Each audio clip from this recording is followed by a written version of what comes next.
JEE mains 2024 के इस question में बोला गया है कि ए बी सी जो है ट्रायंगल एबीसी के जो वर्टाइसेस है उनके पोजीशन वेक्टर्स, राइट। यहाँ पर एक ट्रायंगल दिया गया एबीसी और उसके पोजीशन वेक्टर दिए गए। ए का पोजीशन वेक्टर ये रहा, तो इस पोजीशन वेक्टर को हम लिख लेंगे 2, 2 और 1, है ना, पॉइंट की फॉर्म में। इसी तरीके से ये है बी का पोजीशन वेक्टर, तो इसको हम लिख सकते हैं 1, 2, 2।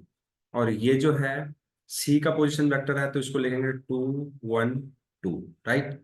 अच्छा। अब ध्यान से देखिएगा, इसने आगे क्या बोला।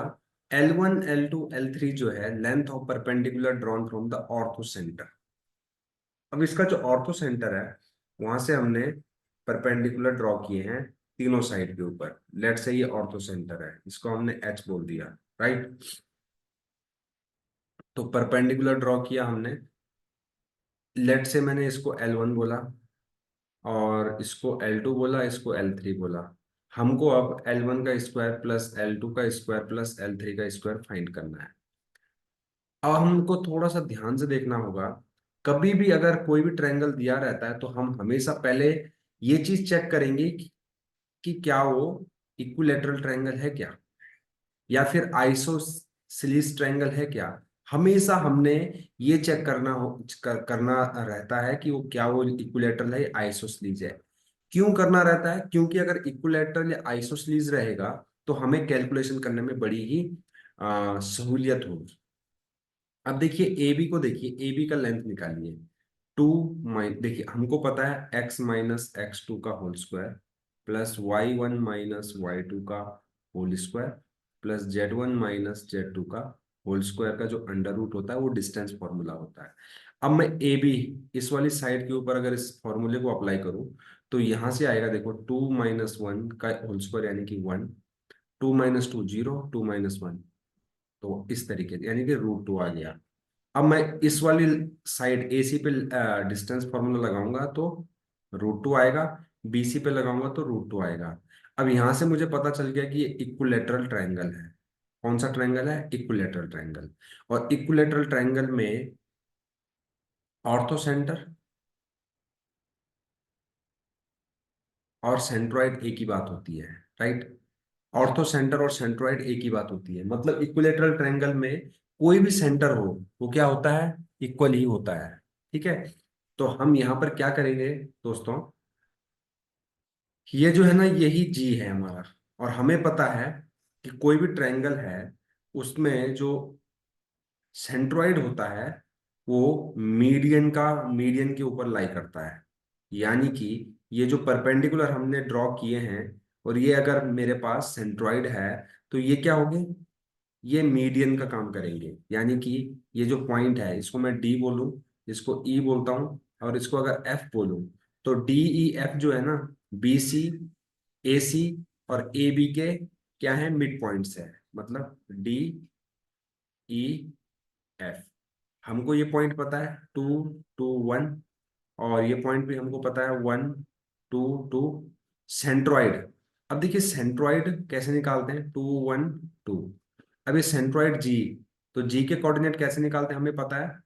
इसका फॉर्मूला होता है x1 plus x2 plus x3/3, y1 plus y2 plus y3/3, z1 plus z2 plus z3/3। ये होता है सेंट्रॉइड फाइंड करने का फॉर्मूला। तो यहाँ पर जो सेंट्रॉइड है वो कैसे निकलेगा? तीनों के एक्स कोऑर्डिनेट को ऐड करो तो आएगा 2 + 2 + 1/3 यानी 5/3। इसी तरीके से दूसरा वाला भी 5/3, तीसरा वाला भी 5/3 आने वाला है। आप कैलकुलेट करके देख लीजिएगा। अब मुझे जी मिल गया। अब ये L1 है, तो L1 का लेंथ निकालने के लिए मुझे डी के कोऑर्डिनेट निकालने पड़ेंगे। अब डी क्या है? मिड पॉइंट है, और मिड पॉइंट फॉर्मूला हमें पता होना चाहिए। मिड पॉइंट कैसे निकालते हैं? मिड पॉइंट निकालने का फॉर्मूला होता है एक्स कोऑर्डिनेट निकलता है x1 प्लस x2/2 करके। उसी तरीके से y जो है y1 प्लस y2/2 करके निकलेगा, और z जो है z1 प्लस z2/2 करके निकलेगा। तो देखिए वही हम यहाँ पे करने वाले हैं। d कैसे निकलेगा? 2 + 1/2, 3/2, 3/2 और 2। इसी तरीके से ई पॉइंट भी निकलेगा 2, 3/2, 3/2। वैसे ही एफ पॉइंट भी निकलेगा 2 और 1 3 यानी 3/2, 2 और 2 4, 4/2 यानी कि 2। है ना, आप समझ गए होंगे 3/2। अब देखिए मेरे पास तीनों पॉइंट निकल गए, ये सेंट्रॉइड भी निकल गया 5/3, 5/3, 5/3। और दूसरी बात मैं आपको बता देता हूँ, in equilateral triangle all medians all medians are equal. तीनों मीडियन जो है L1 L2 L3 क्या होंगे, इक्वल होंगे। यानी कि ये पूरे के पूरे भी इक्वल होंगे, ये ये और ये इक्वल होंगे।